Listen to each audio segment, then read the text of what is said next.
मुंशी प्रेमचंद की कालजयी कहानी ईदगाह भारतीय साहित्य की एक ऐसी धरोहर है जो बाल मनोविज्ञान, त्याग और संवेदनशीलता की अद्वितीय मिसाल पेश करती है। रमजान के पूरे 30 रोजों के बाद आज ईद आई है।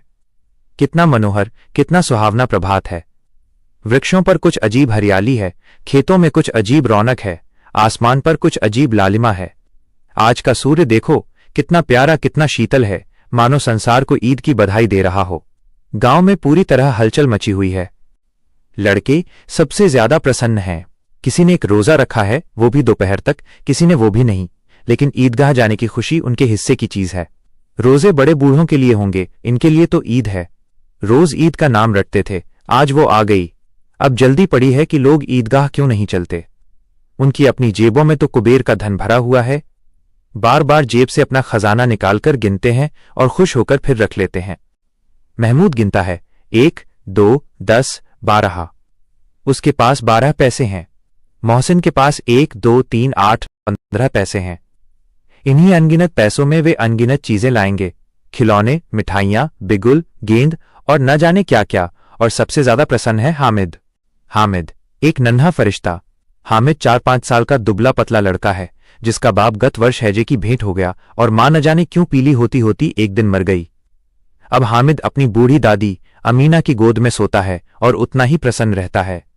उसके अब्बाजान रुपए कमाने गए हैं, अम्मीजान अल्लाह मियाँ के घर से उसके लिए बहुत सी अच्छी चीजें लाने गई हैं, इसलिए हामिद प्रसन्न है। आशा तो बड़ी चीज है, और फिर बच्चों की आशा। उनकी कल्पना तो राई को पर्वत बना देती है। हामिद के पैरों में जूते नहीं हैं, सिर पर एक पुरानी धुरानी टोपी है जिसका गोटा काला पड़ गया है, फिर भी वो प्रसन्न है।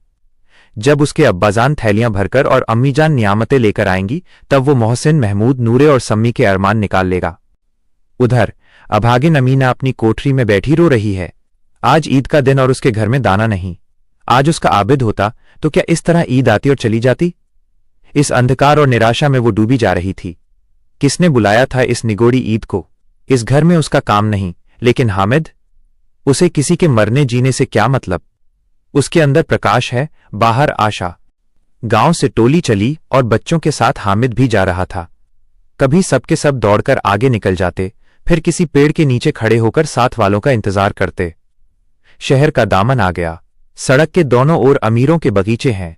बड़ी बड़ी इमारतें आने लगीं, अदालत, कॉलेज, क्लब, घर।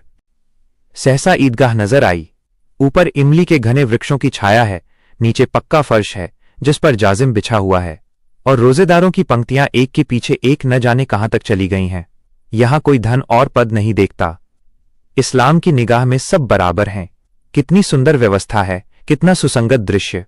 लाखों सिर एक साथ सिजदे में झुक जाते हैं, फिर सबके सब एक साथ खड़े हो जाते हैं। मानो भ्रातृत्व का एक सूत्र इन समस्त आत्माओं को एक लड़ी में पिरोए हुए है। नमाज खत्म हो गई। लोग आपस में गले मिल रहे हैं। अब खिलौनों और मिठाइयों की दुकानों पर धावा होता है। मेले का आकर्षण और हामिद का संयम। महमूद सिपाही लेता है, खाकी वर्दी और लाल पगड़ी वाला, कंधे पर बंदूक रखे हुए। मोहसिन को भिश्ती पसंद आया, कमर झुकी हुई, ऊपर मशक रखे हुए। नूरे को वकील से प्रेम है, काला चोगा, नीचे सफेद अचकन, हाथ में कानून का पोथा। सब 2-2 पैसों के खिलौने हैं। हामिद के पास कुल 3 पैसे हैं। इतने महंगे खिलौने वो कैसे ले। खिलौना कहीं हाथ से छूट पड़े तो चूर चूर हो जाए, पानी पड़े तो सारा रंग धुल जाए। ऐसे खिलौने लेकर वो क्या करेगा। मिठाइयों की दुकानें आती हैं। किसी ने रेवड़ियां ली हैं, किसी ने गुलाब जामुन, किसी ने सोहन हलवा। मोहसिन कहता है, हामिद रेवड़ी ले ले, कितनी खुशबूदार है। हामिद ने कहा, रखे रहो, क्या मेरे पास पैसे नहीं हैं। सम्मी बोला, 3 ही पैसे तो हैं, 3 पैसे में क्या क्या लोगे। हामिद मौन रह जाता है। वह जानता है कि जीभ के स्वाद के लिए पैसे बर्बाद करना नासमझी है। मिठाइयों के बाद कुछ दुकानें लोहे की चीजों की थीं। लड़कों के लिए यहां कोई आकर्षण न था। वे सब आगे बढ़ गए। हामिद लोहे की दुकान पर रुक जाता है। वहां कई चिमटे रखे हुए थे। उसे ख्याल आया, दादी के पास चिमटा नहीं है। तवे से रोटियां उतारती हैं तो हाथ जल जाता है। अगर वो चिमटा ले जाकर दादी को दे दे तो वे कितनी प्रसन्न होंगी। फिर उनकी उंगलियां कभी न जलेंगी। खिलौने से क्या फायदा, व्यर्थ में पैसे खराब होते हैं। उसने दुकानदार से पूछा, ये चिमटा कितने का है। दुकानदार ने उसकी ओर देखा और कोई आदमी साथ न देखकर कहा, ये तुम्हारे काम का नहीं है जी। बिकाऊ है कि नहीं। बिकाऊ क्यों नहीं है, यहां क्यों लाद लाए हैं? तो बताते क्यों नहीं? कै पैसे का है? 6 पैसे लगेंगे। हामिद का दिल बैठ गया। उसने कलेजा मजबूत करके कहा, 3 पैसे लोगे? दुकानदार ने पहले घुड़की दी, फिर बुलाकर चिमटा दे दिया। हामिद ने उसे इस तरह कंधे पर रखा मानो बंदूक हो और शान से अकड़ता हुआ संगियों के पास आया। मोहसिन ने हंसकर कहा, ये चिमटा क्यों लाया पगले, इससे क्या करेगा? हामिद ने चिमटे को जमीन पर पटक कर कहा, जरा अपना भिश्ती जमीन पर पटक कर दिखाओ, सारी पसलियां चूर चूर हो जाएंगी। महमूद बोला, तो ये चिमटा कोई खिलौना है? हामिद, खिलौना क्यों नहीं है? अभी कंधे पर रखा, बंदूक हो गई, हाथ में लिया, फकीरों का चिमटा हो गया। चाहूं तो इससे मंजीरे का काम ले सकता हूं। मेरा चिमटा तो बहादुर शेर है। हामिद के तर्कों ने बच्चों को कायल कर दिया। उसके चिमटे ने सबको मोहित कर लिया। अब सब उसे छूकर देखना चाहते थे। मोहसिन और महमूद ने तो यहां तक कहा कि अपना चिमटा हमें दिखाओ और हमारे खिलौने देखो। हामिद को इसमें क्या आपत्ति थी? चिमटा बारी बारी से सबके हाथों में गया और उनके खिलौने हामिद के हाथ में। सबके खिलौने मिट्टी के थे, अंततः उन्हें टूटना ही था।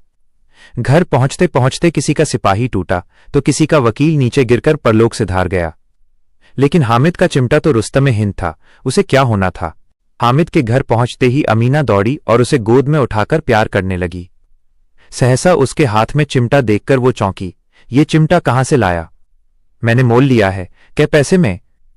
3 पैसे दिए। अमीना ने छाती पीट ली। ये कैसा बेसमझ लड़का है कि दोपहर हुई, कुछ खाया न पिया, लाया क्या? ये चिमटा। हामिद ने अपराधी भाव से कहा, तुम्हारी उंगलियां तवे से जल जाती थीं, इसीलिए मैंने इसे लिया। बुढ़िया का क्रोध तुरंत स्नेह में बदल गया, और ये स्नेह मूक था, खूब ठोस, रस और स्वाद से भरा हुआ। बच्चे में कितना त्याग, कितना सद्भाव और कितना विवेक है।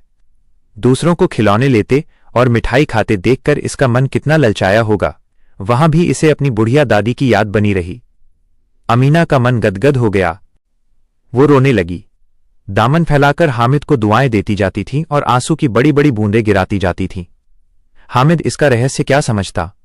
वो तो अपनी दादी की गोद में सिमटा हुआ था, ये जानकर कि उसने आज अपनी दादी का दर्द दूर कर दिया है।